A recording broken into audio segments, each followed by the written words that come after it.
सभी विद्यार्थी को जय श्री राम। मैं राजेश सर आपके अपने YouTube channel learning with Rajesh sir के इस प्लेटफॉर्म पर आप सभी प्यारे साथियों का एक बार जोरदार स्वागत करते हैं। आज हम लोग क्लास 10th की एक और नई धमाकेदार क्लास स्टार्ट करने जा रहे हैं। उससे पहले हम लोगों ने लास्ट लेक्चर में आपको कुछ वर्क दिया था, होमवर्क दिया था। आप में से ऐसे कितने स्टूडेंट हैं जिन्होंने होमवर्क कंप्लीट कर लिया है? होमवर्क क्या था, कुछ तो भूल भी गए होंगे, तो उन्हें बता देते हैं कि हमने बताया था आपको लास्ट लेक्चर में कि जितने भी हम लोग पढ़ने के दौरान जितने भी फॉर्मूले आएंगे उन्हें अलग नोट डाउन करेंगे और नोट डाउन करने के साथ साथ उन्हें याद करते हुए चलेंगे। तो लास्ट लेक्चर में जब हम लोगों ने पढ़ा था तो उसमें टोटल 5 फॉर्मूले थे जो आपके सामने आए थे, पढ़ने के दौरान जो सामने आए थे 5 फॉर्मूले थे। आप में से मैक्सिमम स्टूडेंट हैं जिन्होंने नोट डाउन कर भी लिए, साथ ही साथ याद भी किए। तो जिसने नहीं किए कोई बात नहीं, पहला दिन था, आज आप कर लेंगे उन 5 को नोट डाउन, फिर आगे जो आ जाएंगे उन्हें आप फिर नोट डाउन करेंगे। तो थोड़ा थोड़ा रोज करते हुए चलेंगे, आपको पता नहीं चलेगा आप कितना बड़ा पहाड़ तोड़ के रख चुके होंगे। समझ में आ रहा? तो कोई बात नहीं है, आप क्योंकि आप पता है आपको मान लो 10 रोटी इकट्ठी दे दी जाए खाने के लिए, आप नहीं खा पाओगे। 10 रोटी आपको सुबह ना दिया जाए, दोपहर में खाना ना दिया जाए, शाम को खाना ना दिया जाए, रात में 11 बजे उठा के 10 रोटी लो बेटा खा लो, नहीं खा पाओगे। यही 10 रोटी अगर आपको सुबह से हर 3-4 घंटे बाद 3-3 रोटी करके दी जाती, 10 रोटी का एक पता भी नहीं चलता। लेकिन रात में इकट्ठी 10 रोटी देकर पॉसिबल नहीं है आपको खाना। आप उन 10 रोटी को पूरे दिन में खा लेते, बड़े आराम से खा लेते। लेकिन एक ही टाइम पर एक ही समय पर आपको वो 10 रोटी इकट्ठी पकड़ा दी जाए, मुश्किल पड़ता खाना। आप में से एक आध खा भी जाओगे। तो क्या है, हम लोग क्या करेंगे, थोड़ा थोड़ा शुरुआत से ही खाते हुए चलेंगे, शुरुआत से ही पढ़ते हुए चलेंगे, शुरुआत से ही याद करते हुए चलेंगे। इकट्ठा बाद में करना ही है, इकट्ठा करेंगे नहीं तो प्रॉब्लम नहीं होगी, न पेट खराब होगा आपका, न दिमाग खराब होगा आपका याद करने में। समझ में आ रहा है? तो आपको करना क्या है, थोड़ा थोड़ा रोज करते हुए चलेंगे, कुछ नहीं है भारी लगेगा, कोई प्रॉब्लम नहीं होगी आगे वाले समय में। ठीक है, तो लास्ट लेक्चर में हम लोगों ने 5 फॉर्मूले देखे थे, जो 5 फॉर्मूले आए थे। तो एक बार लास्ट लेक्चर को रिकॉल कर लेते हैं। हम लोगों ने लास्ट लेक्चर में पढ़ा क्या था? लास्ट लेक्चर में हम लोगों ने पढ़ा था रासायनिक अभिक्रिया किसे कहते हैं। रासायनिक अभिक्रिया कैसे कहते हैं, तो हमने डेफिनेशन क्या पढ़ी थी? कोई बताएगा आप में से, कोई भी स्टूडेंट बताएगा कि रासायनिक अभिक्रिया कैसे कहते हैं? जब 2 या 2 से अधिक पदार्थ आपस में अभिक्रिया करके कुछ नया पदार्थ बनाए, तो वो क्या हो गई? इस प्रकार की अभिक्रिया को क्या बोलेंगे? रासायनिक अभिक्रिया बोलेंगे। ये बताई थी रासायनिक अभिक्रिया किसे कहते हैं, क्लियर हो गई। उसके बाद हम लोग आगे चले थे तो हमने अभिकारक जाना था। अभिकारक किसे कहते हैं? अभिकारक, तो उसके लिए हमने एक रिएक्शन का प्रयोग किया था जो रासायनिक अभिक्रिया में मैंने लिखी थी। कौन सी? Ammonium chloride NH4Cl, ammonium chloride NH4Cl, मतलब NH4Cl अमोनियम क्लोराइड को कैल्शियम ऑक्साइड CaO, जो बच्चों ने कल वाली क्लास नहीं अटेंड करी है आज कोई बात नहीं, जाकर के देख सकता है, लेकिन साथ ही साथ मैं आपको रिकॉल करा दे रहा। अमोनियम क्लोराइड और कैल्शियम ऑक्साइड को दोनों को मिलाया, दोनों ने आपस में अभिक्रिया की तो क्या नया बना था? क्या नए पदार्थ बने थे? हमें 3 नए पदार्थ देखने को मिले थे, calcium chloride CaCl2, calcium chloride CaCl2। देखो रिएक्शन याद हो रही है, 1-2 बार आप बोलेंगे, मेरे से सुनेंगे, मैं बोल रहा, आप सुन रहे हैं, आपने नोट डाउन किया, आपने लिखा, 2-3 बार वैसे हो गया, 1-2 बार रिवीजन करेंगे, परमानेंट हो जाएगी। तो क्या बना था? अमोनियम क्लोराइड की कैल्शियम ऑक्साइड के साथ अभिक्रिया कराई थी, दोनों ने आपस में मिले, अभिक्रिया की तो कुछ नया बनाया। क्या बनाया? 3 नए पदार्थ बनाए थे। पहला क्या बनाया था? Calcium chloride CaCl2। क्या बनाया था? Calcium chloride CaCl2। दूसरा क्या बनाया था? अमोनिया NH3, और तीसरा क्या था? जल H2O। मतलब हमने ये देखा था इन 2 पदार्थ मिले थे आपस में और क्या 3 नए पदार्थ बनाते थे। यही तो रासायनिक अभिक्रिया थी। इसमें अभिकारक क्या होते हैं? अभिकारक वो पदार्थ होते हैं जो रासायनिक अभिक्रिया में भाग लेते हैं, जो रासायनिक अभिक्रिया में पार्टिसिपेट करते हैं। अभिकारक क्या होते हैं? रिएक्टेंट क्या होते हैं? जो रासायनिक अभिक्रिया में भाग लेते हैं। वे पदार्थ जो रासायनिक अभिक्रिया में भाग लेते हैं। जो रासायनिक अभिक्रिया बताई उसमें भाग कौन ले रहा था? भाग कौन ले रहा था भाई? हमने आपको क्या बताया, अमोनियम क्लोराइड और कैल्शियम ऑक्साइड, इन दोनों ने तो पार्टिसिपेट किया, इन दोनों ही ने तो भाग लिया रासायनिक अभिक्रिया में। अमोनियम क्लोराइड और कैल्शियम ऑक्साइड है, इन दोनों ने ही भाग लिया, इन दोनों ने ही पार्टिसिपेट किया। मतलब यही दो कौन से हैं? अभिकारक हैं। अभिकारक को किधर लिखते हैं? बाईं तरफ। हमने बताया था आपको ऐसे स्पर्श कर लेना अपनी दोनों अंगूठे और उंगली को, तो वी बनेगा। वी मतलब बाईं तरफ। हमेशा किधर लिखते हैं? बाईं तरफ। हमेशा किधर लिखते हैं अभिकारक को? बाईं तरफ। अभिकारक को हमेशा बाईं तरफ लिखते हैं। अभिकारक अगर दो या दो से ज्यादा हो, अभिकारक दो या दो से ज्यादा हो, तो उनके बीच में कौन सा निशान आता है? कौन सा निशान आता है? प्लस का। ठीक है। फिर हम लोगों ने उत्पाद के बारे में पढ़ा था। उत्पाद किसे कहते हैं? उत्पाद तो रासायनिक अभिक्रिया में बनने वाले नए पदार्थ, रासायनिक अभिक्रिया में बनने वाले नए पदार्थों को क्या बोलते हैं? उत्पाद बोलते हैं। उत्पाद किधर लिखे जाते हैं? दाईं तरफ। जब अभिकारक बाईं तरफ लिखे जाते तो उत्पाद बचे तो दाईं तरफ लिखे जाएंगे। अभी जैसे अभिक्रिया कराई थी तो उसमें 3 नए उत्पाद बने थे, तो 3 वो नए क्या थे? उत्पाद थे। कैल्शियम ऑक्साइड, अमोनिया और जल, वो नए उत्पाद थे, मतलब वो उत्पाद हो गए हमारे। उत्पाद को हमेशा दाईं तरफ लिखा जाता है। अब डी बना लेना, अंगूठे को ऐसे स्पर्श करना, डी बनेगी। डी मतलब दायां, डी मतलब दायां। तो अब उत्पाद को किधर लिखते हैं? दाईं तरफ। अभिकारक को बाईं तरफ। समझ में आया?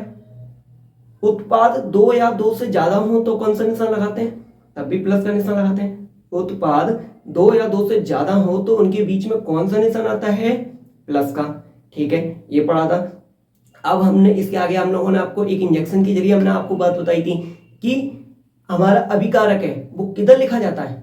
अभिकारक मैंने इधर लिखा था अभिकारक, तो अभिकारक किधर लिखा था? LHS में। अभिकारक किधर लिखा जाता है? LHS में। और उत्पाद किधर लिखा जाता है? RHS में। राइट हैंड साइड पे तो उत्पाद लिखा जाता है भैया, हमने इधर ही तो उत्पाद लिखा था, इधर ही तो उत्पाद लिखा था, और यही मेरा राइट हैंड साइड था, तो ये राइट हैंड साइड मतलब उत्पाद इधर, इधर अभिकारक लिखे थे। अभिकारक मतलब LHS। LHS कहाँ? इधर अभिकारक की तरफ, और उत्पाद की तरफ क्या? RHS होता है। ये बताया था हमने। ये देखा था जो रासायनिक अभिक्रिया होती है उसमें एक तीर लगाना पड़ता है। वो तीर किसकी तरफ होता है? तीर जो लगाते हैं वो किसकी तरफ होता है? तीर का निशान किसकी तरफ होता है? उत्पाद की तरफ। किसकी तरफ? उत्पाद की तरफ। तो ये उत्पाद की तरफ होता है, ये तो बात समझ में आ गई। लेकिन ये इस तीर बताता क्या है? ये तीर का जो सिरा था, जो तीर का सिरा उत्पाद की तरफ था, वो बताता क्या है? वह बताता है कि अभिक्रिया की दिशा किधर से किधर हो रही है, मतलब अभिक्रिया इधर से हो रही है, उस तरफ जा रही है, ये बताता है। कल हम लोगों ने लास्ट लेक्चर में इतना पढ़ा था, रिकॉल किया, अच्छे से रिकॉल किया, अच्छे से बैठ के दिमाग में। आगे चलते हैं, आज की क्लास को स्टार्ट करते हैं, ठीक है ना। तो आज हमारी जो नेक्स्ट हेडिंग होने वाली है, हेडिंग देख लेते हैं हमारी क्या है। हमसे ये कह रहा है रासायनिक अभिक्रिया की पहचान। हम लोग रासायनिक अभिक्रिया इसको सीख चुके हैं, रासायनिक अभिक्रिया किसे कहते हैं पढ़ के आ चुके हैं। अब अगर रासायनिक अभिक्रिया हो रही है, हमें कैसे पहचान में आएगी? हम कैसे पहचान पाएंगे कि रासायनिक अभिक्रिया हो रही है? क्योंकि आपका नेक्स्ट क्वेश्चन यही होगा, सर रासायनिक अभिक्रिया हमें कैसे पता चलेगी कब हो रही है रासायनिक अभिक्रिया? हमें कैसे पता चलेगी रासायनिक अभिक्रिया? हमें कैसे पता तुम पिंटू हो? हमें कैसे पता? हमें कैसे पता तुम एक लड़का हो? हमें कैसे पता तुम पापा की परी हो? हमें कैसे पता सर भाई? हम कैसे माने कि तुम पापा की परी हो? हम कैसे माने तुम पापा के परा हो? कैसे माने? कुछ तो होगा ना, कोई तो पहचान होगी, तो वो पहचान देखते हैं हम, ठीक है ना। ऐसी रासायनिक अभिक्रिया को पहचानने के भी कुछ संकेत होंगे, तो वो पहचान देखते हैं क्या है। कैसे हम पहचानेंगे सर? कैसे हम आइडेंटिफाई करें कि ये रासायनिक अभिक्रिया है या नहीं है, रासायनिक अभिक्रिया हो रही है नहीं हो रही है, कैसे आइडेंटिफाई करें सर? तो देखो कोई बात नहीं है, मैं आपको पढ़ाने जा रहा हूं कैसे आप आइडेंटिफाई करेंगे कि रासायनिक अभिक्रिया है या नहीं है। तो रासायनिक अभिक्रिया की पहचान, आपकी नेक्स्ट हेडिंग ही क्या है? रासायनिक अभिक्रिया की पहचान। देखो पेपर में ऐसे भी पूछा जा सकता है, रासायनिक अभिक्रिया की पहचान बताओ या रासायनिक अभिक्रिया के संकेत बताओ। रासायनिक अभिक्रिया हो रही है, क्या संकेत मिल रहे हैं कि वो रासायनिक अभिक्रिया हो रही है नहीं हो रही है, या लक्षण बताओ, क्या लक्षण है कि रासायनिक अभिक्रिया हो रही है, क्या लक्षण है। तो किसी भी फॉर्म में आ जाए, पहचान पूछ ले, संकेत पूछ ले, लक्षण पूछ ले, बात एक ही है। पहचान भाई, क्या तुम्हारी पहचान है कि तुम लड़का हो लड़की हो? क्या तुम्हारी पहचान है कि तुम लड़का हो लड़की हो? क्या संकेत है तुम लड़का हो या लड़की हो? या तुम्हारे क्या लक्षण है कि लड़का हो लड़की हो? तो समझ में आया? ऐसी रासायनिक अभिक्रिया की पहचान पूछ ले, संकेत पूछ ले, लक्षण पूछ ले, यही बताना है। समझ में आ गया? हेडिंग समझ में आ गई? चलो आगे मूव करें जल्दी से। देखो तक पहली पहचान क्या है? पहली पहचान क्या है? किस पहली आइडेंटिफाई क्या है, पहली आइडेंटिटी क्या है जिससे हम पहचान पाएंगे कि रासायनिक अभिक्रिया है या नहीं है, रासायनिक अभिक्रिया है या नहीं है। तो पहली पहचान मैं आपके सामने रखने जा रहा हूं, अच्छे से देखना। क्या है आपकी पहली पहचान? अवस्था में परिवर्तन, अवस्था में परिवर्तन, चेंज इन स्टेट। अवस्था में परिवर्तन मतलब अवस्था में चेंज हो जाए, अवस्था में चेंज हो जाए। अवस्था कैसी? बूढ़ा है तो जवान हो जाए, जवान है तो बच्चा हो जाए, ऐसा नहीं है। हम लोग साइंस पढ़ रहे हैं तो साइंस में 3 ही अवस्थाएं कहलाती हैं, ठोस, द्रव, गैस। बच्चा बच्चा जानता है अवस्था, साइंस में अवस्था 3, ठोस, द्रव और गैस, ठीक है ना। तो सब पहली पहचान क्या? अवस्था में परिवर्तन हो जाए, अवस्था चेंज हो जाए। अवस्था में परिवर्तन मतलब अवस्था में चेंज हो जाए। तो पहली हेडिंग क्या है? अवस्था में परिवर्तन। अवस्था में परिवर्तन हो जाए, हेडिंग से ही समझ में आ रहा है। अब तो सर समझा ना समझा, हम तो वैसे ही समझ गए, आपके स्टूडेंट हो चुके। तो अब पढ़ लेते से। देखो पेपर में लिख के आना बहुत अच्छी बात होती है। देखो क्या लिखा है, कुछ खास नहीं लिखा। आप अगर आप यहाँ फोकस रखेंगे, अगर आपने पूरा फोकस यहाँ रखा, आपको कुछ भी अभी तक जितना पीछे पढ़ चुके हैं हम लोग, जितना हम लोग अभी पीछे पढ़ चुके हैं, जितना आज पढ़ा रहे हैं, जितना हम आगे पढ़ाएंगे, अगर आपने पूरा फोकस यहाँ रखा, आपको कुछ भी नहीं रटना पड़ेगा, कुछ भी नहीं रटना पड़ेगा। सब ऑटोमेटिक क्लास में याद हो जाएगा आपको। आपका बस फोकस चाहिए, जो कि आपके पास है तो, लेकिन भाग जाता है बीच बीच में, ठीक है ना। तो क्या है, पहली हेडिंग में क्या लिखा? अवस्था में परिवर्तन। अवस्था में परिवर्तन कैसे होगा सर? अब सोचो जरा, अवस्था में चेंज हो जाए तो हम पहचान लेंगे रासायनिक अभिक्रिया है। कैसे? जब हम मोम को जलाते हैं, मोम जानते हैं ना, जब हम मोम को जलाते हैं, मोम को बोलते हैं वैक्स, इंग्लिश में क्या बोलते हैं? Wax, WAX। जब हम मोम को जलाते हैं, आपने मोम को जलाया, हमने आपको बताया था जब हम लोग किसी भी चीज को जलाएंगे तो रासायनिक परिवर्तन होता है। किसी भी चीज को जलाना कौन सा परिवर्तन होता है? रासायनिक परिवर्तन। किसी चीज को जलाना कौन सा परिवर्तन? रासायनिक परिवर्तन। यहाँ क्या जला रहे हैं? मोम को जला रहे हैं। जब हम मोम को जलाते हैं, जब हम मोम को जलाते हैं तो जल तथा कार्बन डाइऑक्साइड बनता है। मतलब आपने मोम को जलाया, तो मोम को जलाने पर आपको क्या मिला? पानी मिलेगा, मतलब जल मिलेगा, और कार्बन डाइऑक्साइड मिलेगी, मतलब CO2 गैस मिलेगी। मतलब हमने मोम को जलाया। मोम कैसा होता है? ठोस। मोम कैसा होता है? ठोस। और ठोस मोम को आपने जब जलाया, हमने आपको पहले ही बता रखा था कि जब भी कोई भी चीज जलाएंगे तो कार्बन डाइऑक्साइड बनना ही बनना है। कार्बन डाइऑक्साइड मैक्सिमम केस में कार्बन डाइऑक्साइड ही बनती है, मैक्सिमम केस में कार्बन डाइऑक्साइड बनती है। तो आपने जैसे ही मोम को जलाया, मोम है ठोस, और ठोस को आपने जैसे ही जलाया तो कार्बन डाइऑक्साइड बनी गैस, और साथ में क्या बना था? जल कैसा होता है? द्रव होता है। तो अवस्था में चेंज हो रहा है भाई। ठोस है, ठोस को जलाया, द्रव और गैस मिला, ठोस को जलाया,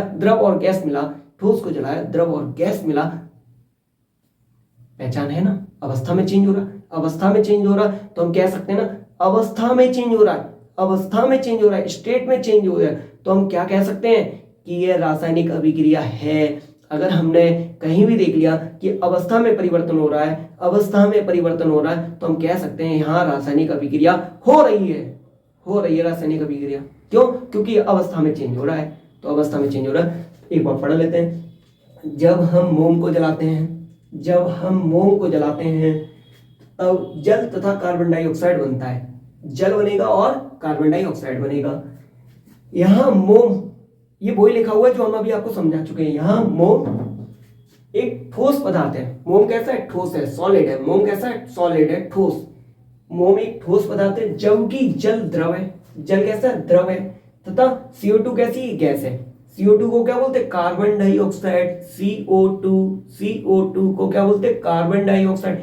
मैक्सिमम बच्चे याद रखेंगे, ये 2 नीचे लगाना है आपको, ऐसे ही बराबर मत ओके 2 लगा देना, नीचे करके लिखता है। तो CO2 को क्या बोलते हैं? Carbon dioxide. मतलब आपने मोम को जलाया, मोम है हमारा ठोस, और ठोस को आपने जलाया तो जल मिला जो कि द्रव होता है, और CO2 मिला, कार्बन डाइऑक्साइड मिली जो कि गैस होती है। मतलब अवस्था में चेंज हो रहा था, ठोस था, द्रव और गैस मिला, मतलब अवस्था में चेंज हो गया, तो रासायनिक अभिक्रिया है। बस आ गया सर समझ में। ये मैंने लिखी, अब जितनी हिंदी ऊपर लिखी है उसे एक लाइन में मैंने कन्वर्ट कर दिया। देखो क्या है? वैक्स क्या होता है? मोम की इंग्लिश क्या है? Wax, WAX। इंग्लिश की टीचर नहीं है, फिर भी आपको थोड़ी बहुत इंग्लिश सिखा देंगे, पीना नहीं, पढ़ना। BAX, बैक्स, बैक्स होता है मोम को। मोम हमारा कैसा है? ठोस। मोम कैसा है? ठोस। ठोस को मैंने जैसे जलाया, इससे मोम को जलाया तो ये जल बनेगा और कार्बन डाइऑक्साइड। जल हमारा कैसा है? द्रव, और कार्बन डाइऑक्साइड क्या है? गैस। ये लाइन आ गई होगी, आपको बताने की जरूरत नहीं क्योंकि ऊपर वाला ही लिखा हुआ है, ऊपर वाला ही हम आपको समझा रहे हैं, ऊपर वाला ही आपको समझा रहे हैं। इस 3 लाइन की को मैंने एक लाइन में कन्वर्ट कर दिया भाई। ठोस को जलाया तो द्रव और गैस बना, जल और कार्बन डाइऑक्साइड बनी। यही तो लिखा है, याद करने की जरूरत है नहीं, अब तो याद ही नहीं करना है सर, याद हो गया। मोम जला रहे हैं, जल और कार्बन डाइऑक्साइड बने। ये मोम ठोस होता है, जल हमारा द्रव होता है और CO2 गैस होती है। हो गया? आ जाओ नेक्स्ट पहचान देखें। तो पहली पहचान समझ में आई, अच्छे से आ गई समझ में कि रासायनिक अभिक्रिया की पहली पहचान क्या थी? अवस्था में अगर परिवर्तन होगा, अवस्था में परिवर्तन होगा तो रासायनिक अभिक्रिया होगी। आगे चलें दूसरी पहचान जानने के लिए। एक्साइटेड है। दूसरी पहचान देख लेते क्या है। ताप में परिवर्तन, अभी अवस्था में परिवर्तन हो रहा था, अब हो रहा ताप में परिवर्तन। ताप में परिवर्तन मतलब इस पर चेंज हो रहा क्या? टेम्परेचर चेंज हो रहा। अगर टेम्परेचर चेंज होगा तब भी हम कह देंगे रासायनिक अभिक्रिया है। टेम्परेचर चेंज होगा तब भी हम कह देंगे रासायनिक अभिक्रिया है। क्या है? रासायनिक अभिक्रिया है। कब? जब परिवर्तन में चेंज, किसमें? वो परिवर्तन ताप में। तो पढ़ लेते हैं क्या है। जब बिना बुझा हुआ चूना जब बिना बुझा हुआ चूना जल से क्रिया करता है। अब आप इधर सुनो, इसे हम पढ़ेंगे उससे पहले हम आपको कुछ बता दें। ये पढ़ें उससे पहले हम आपको बता दें, ये लिखा हुआ ऑटोमेटिक आप समझ जाएंगे, हमें समझाना नहीं है क्योंकि आप मेरे स्टूडेंट हो चुके हैं। आपने देखा होगा दिवाली या कभी भी आपका जब मन होता है, आपके घर वालों का जब मन होता है, तब क्या करते हैं? दीवारों पर रंगाई कराते हैं, ठीक है ना। आपकी देसी भाषा में कलई वगैरह, जो भी फलाना ढिकाना जो भी बोलता है, आप कलर कराते हैं घर में। तो पहले इस समय, अब आज तो बहुत वैरायटी के कलर आने लगे, लेकिन पहले क्या होता था? चूने से किया जाता था। मैक्सिमम घरों में चूने से रंगाई पुताई होती थी। गए बाजार से चूना ले आए, चूना पहले तो ऐसे ही मिल जाता था, लेकिन अब क्या? चूना हम लोग लेके आते थे, चूने को लेके आते थे, वो होता था बिना बुझा हुआ चूना। चूना कैसा होता था? बिना बुझा हुआ चूना। उस चूने को लेके लाए और किसी बर्तन में डाल दिया। अब उस बर्तन में जैसे ही डालते तो देखते हैं कुछ टाइम बाद उसका टेम्परेचर बढ़ने लगता है, पानी खोलने से लगता है। अब उसके अंदर हाथ नहीं डाल सकते, किसी और चीज से हम लोग चलाते हैं, किसी डंडे वगैरह से, लेकिन हाथ नहीं डाल सकते। क्यों? पानी तो गर्म नहीं था। आप सभी ने देखा होगा, ये तो आप सभी के सामने हुआ होगा भाई। चूने को लाए और चूने को बाजार से खरीद के लाए, क्योंकि वो बिना बुझा हुआ चूना था। उस चूने को उठाया, पानी में डाल दिया, पानी गर्म नहीं था। अब जबकि चूने को जैसे ही डाला, कुछ समय बाद पानी खोलने लगा, बुलबुले उठने लगी। ये क्या हुआ? आग तो जलाई नहीं थी, आग कैसे जलने लगी? गर्म कैसे होने लगा? ये सब है ना, यही तो कारण, यही साइंस है। समझ के पढ़ेंगे, बहुत आसान लगेगी, इंजॉय करेंगे आप साइंस को। तो बिना बुझा हुआ चूना था, बिना बुझे हुए चूने को आपने जैसी जल से अभिक्रिया करा दी, वही लिखा हुआ सामने। हम लोग बिना बुझा हुआ चूना जो बाजार से लेके आते हैं, उसका नाम क्या है? बिना बुझा हुआ चूना। बिना बुझा चूना मतलब बाजार से जो लेके आ रहे हैं, उसके अभी आप जैसे उसे जल में डालते हैं, मतलब आप उसकी क्या कराते हैं? जल से अभिक्रिया। जैसे आपने उठाया उस एक पत्थर को उठाया चूने का और उससे एक बर्तन में डाल दिया, उसके अंदर क्या था? जल। मतलब आपने उस चूने की उठाई और जल से क्रिया करा दी, अभिक्रिया करा दी। चूने को उठाया, जल से अभिक्रिया करा दी, फिर क्या हुआ? आप पढ़ो, खुद समझ में आ जाएगा। जब बिना बुझा हुआ चूना, अब समझ में आ गया बिना बुझा हुआ चूना कौन सा? जो आप लेके आते हो बाजार से। जब बिना बुझा हुआ चूना जल से क्रिया करता है। जल से क्रिया कब कर रहा है? जब आपने उसे उठा के बर्तन में डाल दिया जिसमें पानी था। बिना बुझा हुआ चूना जल से क्रिया करता है तो बुझा हुआ चूना बनता है। अभी डाला कौन सा था आपने बर्तन के अंदर? कौन सा डाला? बिना बुझा हुआ चूना। लेकिन पानी के अंदर डालने के बाद फिर कौन सा आपको मिलेगा? बुझा हुआ चूना। मतलब पहले वो बुझा हुआ नहीं था, जैसे आपने पानी में डाला, पानी की वजह से वो बुझ गया, और बुझ जाने के बाद कौन सा प्राप्त हुआ? बुझा हुआ चूना आपको बन के तैयार हो गया। बिना बुझा हुआ चूना लेकर आए, पानी के अंदर डाला, कौन सा चूना प्राप्त हुआ? बुझा हुआ। मतलब ऐसा समझ लो चूना जल रहा था, चूने को उठाया पानी में डाल दिया, चूना क्या हुआ, बुझ गया, बुझा हुआ चूना आपको प्राप्त हो गया, प्राप्त हो गया, बुझा हुआ चूना प्राप्त होता है। तथा अब यहां से मेन चीज स्टार्ट है, तथा ऊष्मा उत्पन्न होती है, मतलब हीट क्रिएट होती है, उत्पन्न होती है, ऊष्मा उत्पन्न होती है, ऊष्मा निकलती है। जैसे आप बिना बुझे हुए चूने को जल के अंदर डालते हैं, बिना बुझे हुए चूने को जल के अंदर डालते हैं तो हीट निकलती है, हीट निकलती है मतलब ऊष्मा निकलती है। तभी तो आप देखते हैं पानी खोलने लगता है, तभी आप उसमें हाथ नहीं डाल सकते हैं। आपकी त्वचा को, आपकी स्किन को नुकसान हो सकता है, भी नुकसान हो सकता है, इसलिए हम किसी अदर चीज से चलाते हैं। समझ में आया? क्यों? क्योंकि हम जब बिना बुझे हुए चूने को जल के अंदर डालते हैं तो वो क्रिया करता है, जल के साथ क्रिया करता है, और क्रिया करने के साथ ऊष्मा को क्रिएट करता है, ऊष्मा निकालता है, ऊष्मा क्रिएट करता है, ऊष्मा उत्पन्न करता है, ऊष्मा उत्पन्न करता है। यही ऊष्मा के कारण, यही जो ऊष्मा निकल रही है ना, अब ये ऊष्मा करेगी क्या?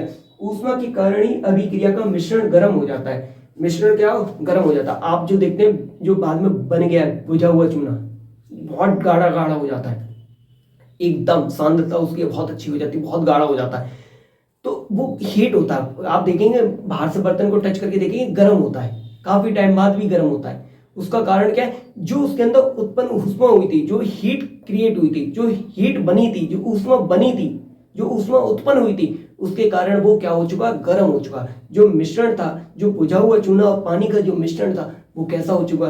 गर्म हो चुका। तभी हम लोग जब छूते हैं ना बाहर से, गरम गरम सा महसूस होता है। तभी कहा जाता है जब ठंडा हो जाए उसके बाद कलर करो, क्योंकि वो अगर गरम गरम है और आपने कलर करना स्टार्ट कर दिया तो वो अगर आपकी स्किन पे, आपकी बॉडी पर गिरा तो आपको भारी नुकसान पहुंचा सकता है। इसलिए जब तक वो ठंडा नहीं हो जाता अच्छी तरह से, तब तक हम लोग रंग करना स्टार्ट नहीं करते हैं। समझ में आया पूरी कहानी? क्यों होता है ऐसा, हीट क्यों उत्पन्न होती है, सारी चीजें समझ में आई। क्यों नहीं कलर करना चाहिए गर्म बुझे हुए चूने से, सब कुछ क्लियर है, फंडामेंटल सब कुछ क्लियर हो गया आपको क्या है कहानी। अब इसी को देखो, रिएक्शन में मैंने लिख दिया, आपने CaO लिया, ये क्या है? CaO कल हम लोग पढ़ चुके हैं। CaO क्या है? Calcium oxide. CaO क्या है? Calcium oxide. अब कैल्शियम ही ऑक्साइड का दूसरा नाम क्या है? बिना बुझा हुआ चूना। बिना बुझा हुआ चूना, बिना बुझा हुआ चूना का केमिकल नेम क्या है? Calcium oxide. ये केमिकल नेम है, केमिकल नेम CaO का। CaO का केमिकल नेम क्या है? Calcium oxide, calcium oxide, calcium oxide. इसका सामान्य नाम क्या है? बिना बुझा हुआ चूना। आप बाजार में जाएंगे, बिना बुझा हुआ चूना, इसी को केमिकल रूप में मांग लेंगे, वो नहीं दे पाएगा, हो सकता दे भी सकते हैं, पढ़ा लिखा होगा तो दे देगा, है ना। 10 तक हो सकता पढ़ाई कर रखी हो, या मेरे से ना पढ़ाई कर रखी हो।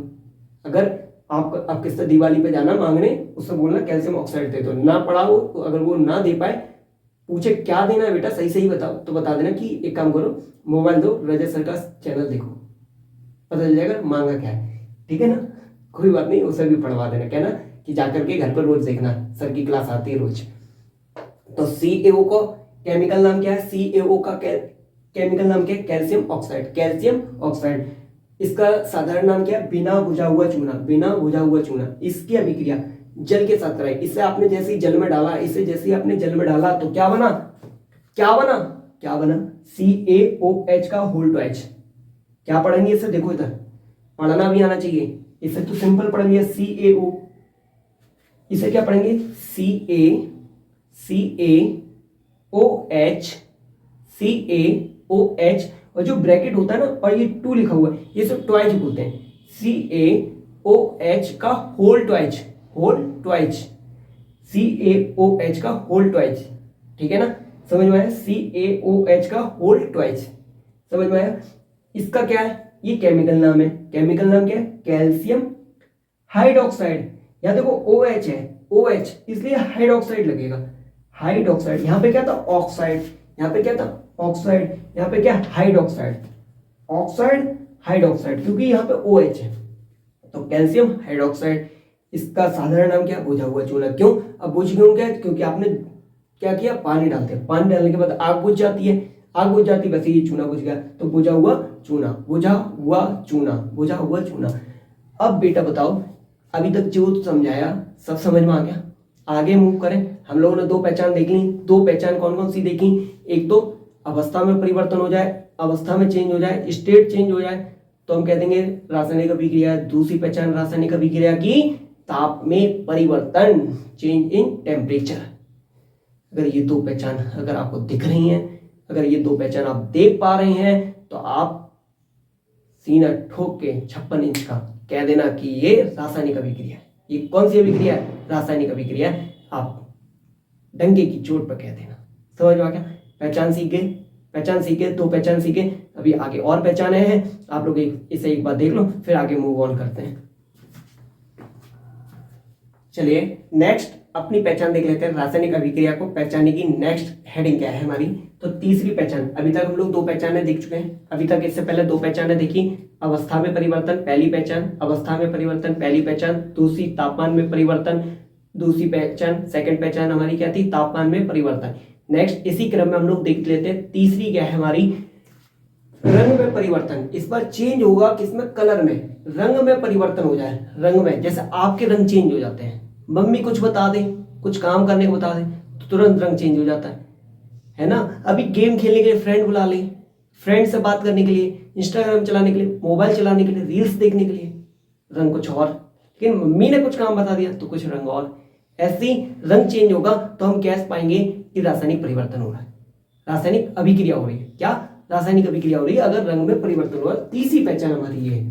तो हेडिंग क्या है?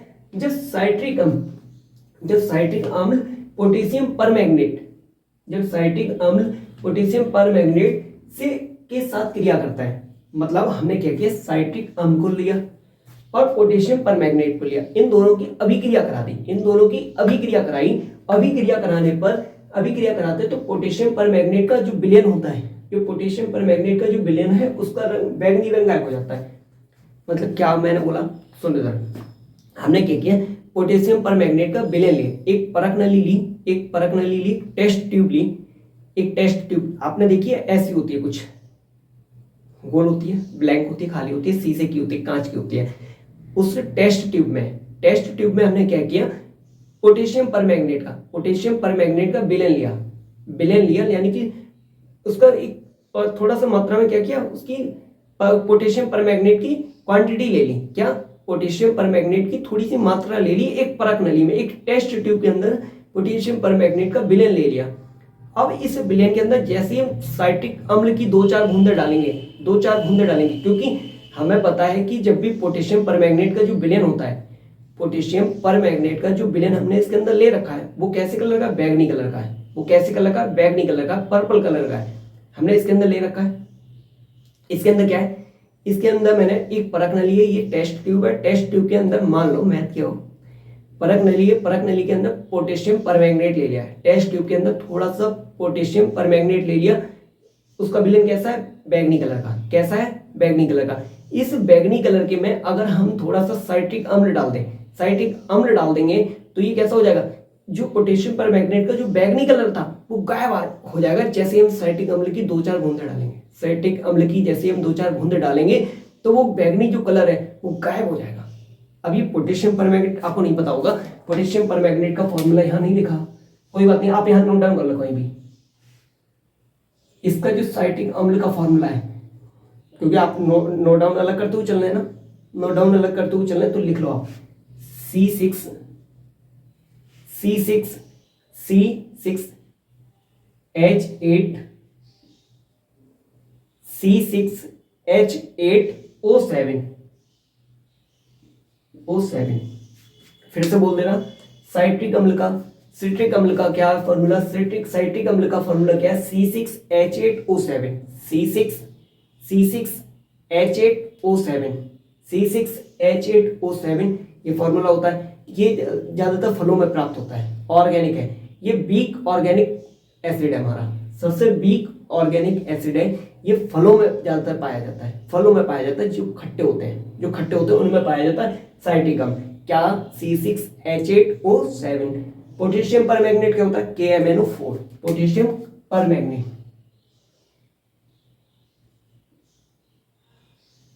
चलो यहां जगह नहीं है, अभी नीचे लिख देंगे, क्योंकि अगर यहाँ पे लिखेंगे तो बिगड़ जाएगा। अभी आप फिर नोट डाउन नहीं कर पाएंगे आप। ये वाला भी यहीं आपने लिख लिया ना, बिगाड़ दे इसे। अभी हम नीचे लिख देंगे दोनों साफ करके।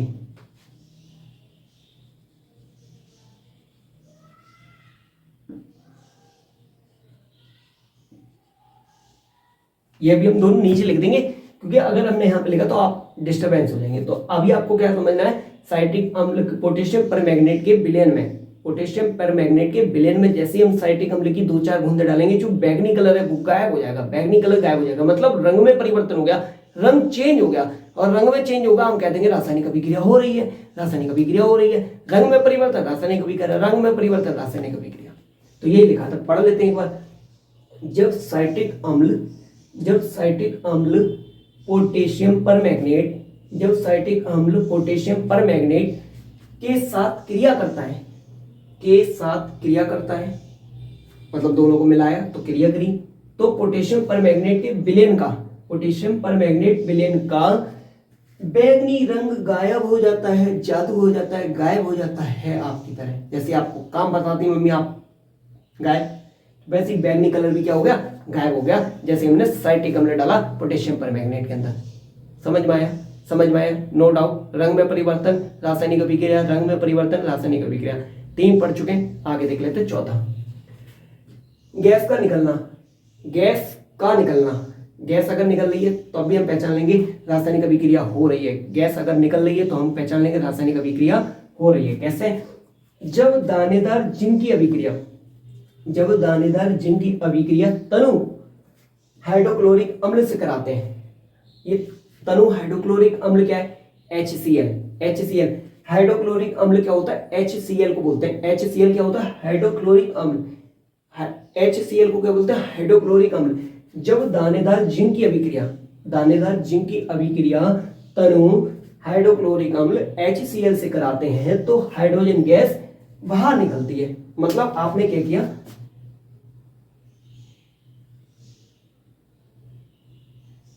इसमें आपने क्या किया, दानेदार जिंक ले लिए पीस, छोटे से।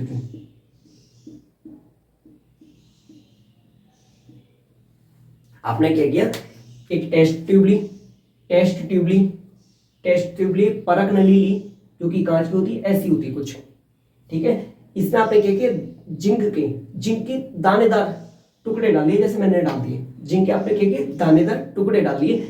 अब इसके अंदर जैसे HCl डालेंगे, जैसे हाइड्रोक्लोरिक अम्ल डालेंगे, जैसे इसके अंदर हाइड्रोक्लोरिक अम्ल डालेंगे और ऊपर से अंगूठा प्रेस कर लेंगे, अंगूठे से दबा लेंगे, तो आप यहाँ पे देखेंगे, यहाँ से बुलबुले उठेंगे ऐसे करके।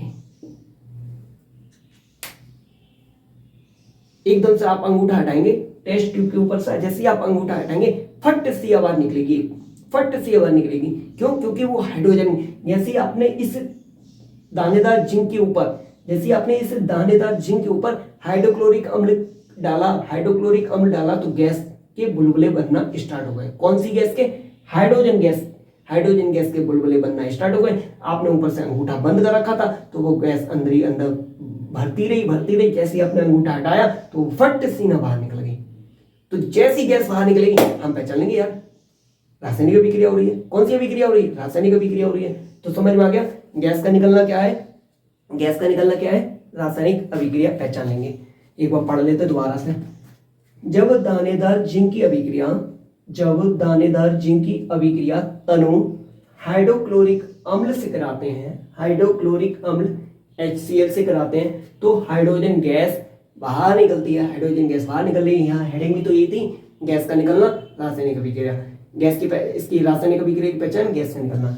5 में क्या है और लास्ट पहचान है हमारी रासायनिक अभिक्रिया को पहचानने की लास्ट हेडिंग है हमारी, क्या, अवक्षेप का बनना। अवक्षेप क्या होता है, अवक्षेप क्या होता है, पहले अवक्षेप के बारे में जान लो। अवक्षेप एक ऐसा पदार्थ होता है जो जल में नहीं घुलता है। अवक्षेप एक ऐसा पदार्थ होता है जो जल में नहीं घुलता है, घुलाओ आप घोलोगे ना, पूरी ताकत डाल लें, कुछ भी कर लेना, नहीं घुलेगा। यानी कि एक ऐसा पदार्थ जो जल में नहीं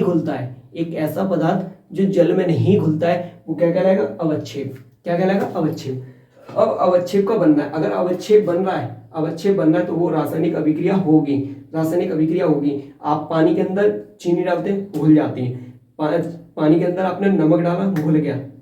मतलब पानी के अंदर एक ऐसा पदार्थ जो घुले ना, वो क्या कहलाएगा, अवक्षेप। तो अवक्षेप का बनना, तो 5वीं हेडिंग क्या, अवक्षेप का बनना। इसमें क्या है, जब लेड नाइट्रेट जब लेड नाइट्रेट PbNO3 का होल ट्वाइस, PbNO3 का होल ट्वाइस, ये भी आपको सारे फॉर्मूले हम प्रोवाइड करा देंगे कि आपको ऐसे लिखने में दिक्कत हो। अभी हम लोग ये एक बार आगे पढ़ेंगे भी, तब आप हाँ नोट डाउन कर लेना फॉर्मूले, क्योंकि यहाँ जगह स्पेस नहीं थी ज़्यादा तो इसलिए मैंने लिखे नहीं। अभी हम आपके इन्हीं को हम लोग एक बार और पढ़ेंगे आगे चल के। तो जब लेड नाइट्रेट PbNO3 का होल ट्वाइस, लेड नाइट्रेट और पोटेशियम आयोडाइड की अभिक्रिया Ki, पोटेशियम आयोडाइड का फॉर्मूला क्या है साथ में बताते हुए चलना है। अगर जिस बच्चे को लिखने की जरूरत है, लिखना चाहता है, लिखते हुए चलो साथ में, मैं बोलता हुआ चल रहा। लेड नाइट्रेट PbNO3 का होल ट्वाइस, PbNO3 का होल ट्वाइस लेड नाइट्रेट। जब लेड नाइट्रेट और पोटेशियम आयोडाइड की अभिक्रिया कराते हैं, potassium iodide Ki, potassium iodide Ki, इन दोनों की अभिक्रिया कराते हैं तो पीले रंग का पदार्थ लेड आयोडाइड अवक्षेप के रूप में प्राप्त होता है। मतलब आपने क्या किया, आपने प्रश्नावली ली, आपने एक टेस्ट ट्यूब ली, उसमें लेड नाइट्रेट और पोटेशियम, आपने लेड नाइट्रेट और पोटेशियम का वो बना लिया, आपने दोनों के मिश्रण डाले, आपने एक टेस्ट ट्यूब ली, उसके अंदर लेड नाइट्रेट डाला और पोटेशियम आयोडाइड को डाला। जैसी अभिक्रिया करेंगे तो पीले रंग का पदार्थ लेड आयोडाइड अवक्षेप के रूप में नीचे कुछ गाढ़ा गाढ़ा सा हो जाए, बैठ जाएगा।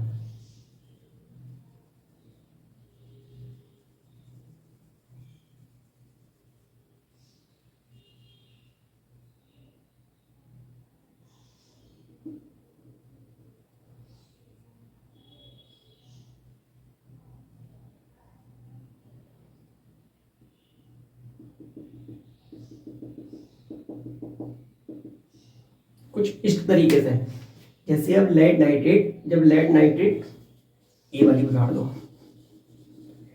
देखो इधर, जब लेड नाइट्रेट और पोटेशियम आयोडाइड की अभिक्रिया कराते हैं, आपने जैसे इस प्रश्नावली में टेस्ट ट्यूब के अंदर लेड नाइट्रेट को डाला, पोटेशियम आयोडाइड को डाला, Ki को डाला, लेड नाइट्रेट को डाला, तो पीले रंग का पदार्थ लेड आयोडाइड नीचे बैठ जाता है अवक्षेप के रूप में। मतलब ये नीचे क्यों बैठ गया, ये गाढ़ा गाढ़ा सा नीचे क्यों बैठ गया, ये इसलिए बैठ गया क्योंकि ये जल में घुलता नहीं है, ये जल में घुलेगा नहीं, और जल में घुलेगा नहीं क्योंकि तभी तो अवक्षेप बनेगा। यानी कि एक ऐसा पदार्थ, ये पदार्थ कैसा, अवक्षेप कहलाएगा। क्यों, क्योंकि ये जल में नहीं घुल रहा है, और जल में नहीं घुल रहा तभी तो नीचे बैठ गया। ऊपर पानी पानी बचा, ऊपर पानी है, विलयन है, नीचे केवल आपका क्या है, अवक्षेप प्राप्त हो गया। अवक्षेप मतलब ऐसा पदार्थ जो जल में नहीं घुलता है। अवक्षेप एक ऐसा पदार्थ जो जल में नहीं घुलता है। अब जल में नहीं घुल रहा तभी तो नीचे जमा हो गया, ये जमा हो गया, यही हमारा क्या, अवक्षेप है, हमेशा नीचे जमा हो जाएगा, इसी को अवक्षेप कहेंगे। तो हमारी हेडिंग क्या थी, अवक्षेप का बनना। जब लेड नाइट्रेट और पोटेशियम आयोडाइड की अभिक्रिया कराते हैं, तो पीले रंग का पदार्थ, ये तो नीला मार्क हाथ में पकड़े तो उसी से बना दिया। तो जब पीले रंग का बनता है, पीले रंग का पदार्थ लेड आयोडाइड अवक्षेप के रूप में प्राप्त होता है। आपको एक और मजे की बात बता दें, लेड नाइट्रेट होता है, जो लेड नाइट्रेट वो हमारा सफेद होता है। ये हमारा कैसा होता है, सफेद। पोटेशियम आयोडाइड ये भी सफेद होता है। ये दोनों हमारे कैसे होते हैं, सफेद।